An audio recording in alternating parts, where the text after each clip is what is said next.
Ladies and gentlemen, hey, hi, how you doing? Welcome back to the channel. Thank you so much for stopping by. The current close range meta here in Warzone is very dominant. We've got so many different choices, and a lot of it, in good news, comes down to preference. There are clearly some number one standout choices, but there's so much parity in the close range meta right now that if you like gun A more than gun B, you're gonna be fine. But if somebody else likes gun B versus gun A, they're gonna be fine too. And it's gonna come down more to who's the higher skill player, who's got the better positioning, the better accuracy there, which ultimately is good news. There is a bit of a monopoly in terms of the type of gun in the close range meta right now. But that said, we've got some solid options, and today we're breaking down the best loadouts for the close range meta, starting first with one that's a little bit more out there compared to the rest of the choices in the video, the MCW conversion kit. We don't have many MW3 or MW2 close range options that are solid.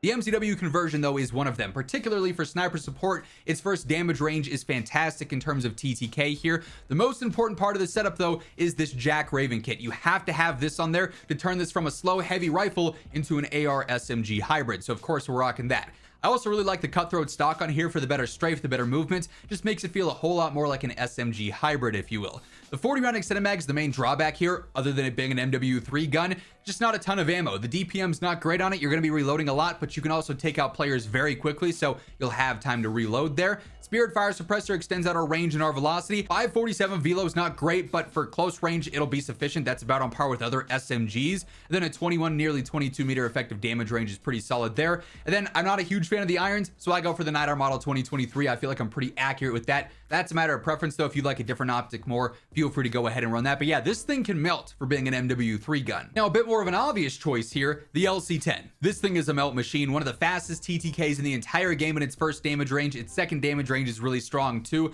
This thing, surprise, surprise, is a new battle pass gun, is an absolute beast. Here I'm rocking the long barrel. Damage range of just over 16 meters is great for a sub. I really like the G grip on here as well. Do a lot of hip fire to ADS shooting in the close range, and this is like specializing in that kind of the Strelok laser and the Ranger foregrip in one, just without the sprinting movement speed on there. And this thing's already aggressive, so that's not a huge loss.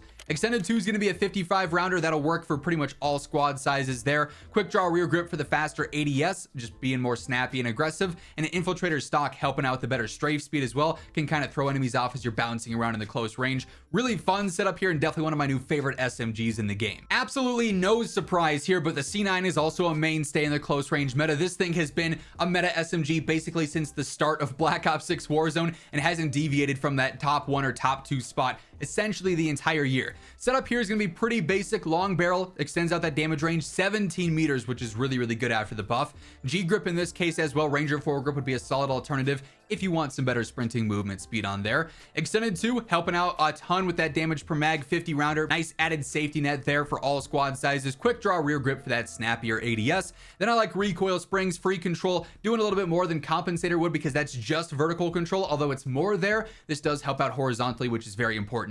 So you're gonna be nice and accurate for the close range. Like I said, a pretty basic setup, but if it ain't broke, don't fix it. This thing just melts. Another really good sniper support choice is the GPR. Might be the best sniper support in the entire game. This thing is low recoil. It's aggressive for a rifle, especially with this build on here, and it just melts, and that's the best part of all of it, right? We don't actually use a muzzle or a barrel here, which is really rare, but this is a gun that just excels for being built out to be aggressive, which is why we use the Ranger foregrip. Better sprinting movement speed, better horizontal control. Extended 2 60 rounder will work fine. If you want to dabble with extended 1 just for a 45, you'll be a little bit faster. It just is a matter of, do you have enough ammo to fight 2, 3, 4 people at the same time? So just be mindful of that. Commando grip, better ADS and sprint to fire, so it's more aggressive. Infiltrator stock for the better strafe speed. Balanced stock would also be viable here as well. And then recoil springs, again, horizontal and vertical benefits there for free, no cons whatsoever. So this thing works great paired with a car, an HDR, an AMR mod 4, any sniper you want to use. By the way, as we are going through all the weapons, all the loadouts here today, if you enjoy the video, you find the info helpful, be sure to drop a like. It really does help grow the channel. And if you're new to the channel, maybe you have not subscribed yet, let's change that. Each and every day, this is your one-stop shop for everything going on in COD. News, updates, patch notes, meta breakdowns. It's all right here, so feel free to hit that subscribe button and turn on those post notifications. I also love the KSV, especially going out into the mid-range. You could use this up close. It's going to be fine there, very competitive. But then for sniper support as well, if you want something more aggressive than some of those rifle builds, this is one of the best choices we've got currently. So here, I'm rocking the compensator, straight up vertical control, helping out quite a bit there, making the gun a little bit easier. Long barrel, damage range out to just over 19 meters. Phenomenal stat for an SMG there. Ranger foregrip, I do like the sprinting movement speed a tad bit more here. I'm not doing as much hip firing with this as some of those other choices, so I don't opt for the G grip in this case, but that'd be a practical choice if that's more your play style. Extended 2, 50 rounder, it's going to work fine there for the damage per mag. And then balanced stock, infiltrator would be good here as well if you want to value strafe a little bit more than general movement and whatnot. Really comes down to your preference and how much you value those things versus one another. But the KSV is a super dependable choice. And if you're looking for a melt machine, look no further than the Kompakt. One of the fastest TTKs in the game. This thing just spits bullets. For that reason, you got to be very mindful of the accuracy here. That's the most important part of this setup. You want to make sure you're hitting shots, and so we're going to try and make it as easy as possible for ourselves.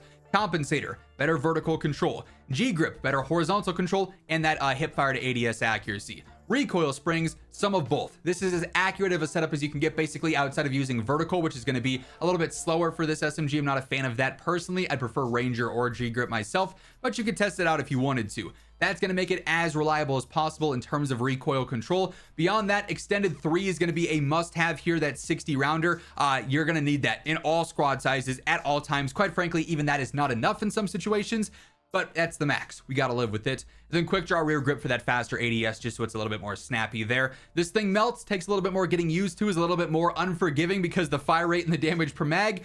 But if you land shots, good luck to the enemies. The Saug is another choice here that I love. Ever since the Season 3 update, this thing's been a mainstay in the close range meta, and it just seems to be getting better over time, right? You can adjust the setups here with like the G grip, for instance, also works really well with this style of gun. The hip fire to ADS is pretty solid because this is such an aggressive SMG. Clean iron sights as well. Definitely one that I am always looking forward to using, and I switch into my loadouts whenever I'm looking for like a little fresh feel in my gameplay. Long barrel, extending out our damage range to over 15 meters, pretty solid there. G grip, as mentioned, works great for this type of gun. Extended 2 is just going to be a 55. We do have a 909 RPM, so the damage per mag won't be phenomenal, but it's not going to be terrible by any means.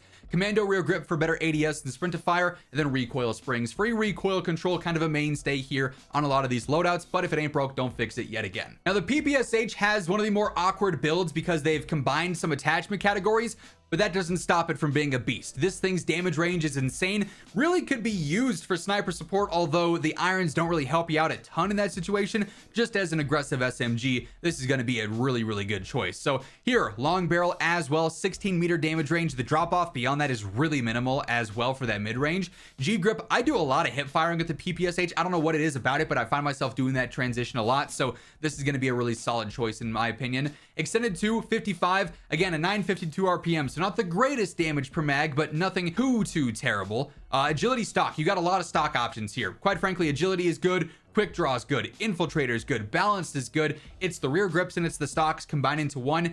Just really go off of what you're valuing the most, whether it's ADS, whether it's strafe, whatever the case is. All of those are going to be viable choices. And then yet again, we've got recoil springs because why not, right? Free recoil control. And then lastly, to close this out here, we've got the Ladra, another phenomenal choice, great range, super fast TTK in the close range, one of the best SMG choices in the game as it stands. Long barrel yet again, 15.5 meter damage range, sitting pretty there. We've got the G grip here. Ranger foregrip would be a solid alternative if you want slightly better movement speed as opposed to that Strelok laser-like effect. Extended 2 is actually a 66 in this case. 1071 RPM though. You're gonna need all 66 of those bullets, so luckily this thing's pretty easy to use. You're gonna be fine there for accuracy so long as you learn that recoil pattern. Quick draw rear grip for the snappier ADS, and then also infiltrator stock for the better strafe. If you do need more focus on control, recoil springs would obviously be an alternative there to either the quick draw rear grip or the infiltrator stock. I'd probably lean more so the stock in my personal opinion, but I like the aggressiveness of this loadout and I don't find it too terribly difficult to use either. That said, like I said at the start of the video, it's a defined meta. The Black Ops 6 guns monopolize the close range meta, but all of these options feel fantastic. You can't go wrong with any of these. That's going to wrap things up though. If you enjoyed the video, be sure to drop a like on it. And if you're new here, feel free to hit that subscribe button, turn on those post notifications so each and every day you can stay up to date with all things going on in COD. But once again, thank you so much for tuning in. And until next time, take it easy, have an awesome rest of your day, and I'll catch you later. Peace out.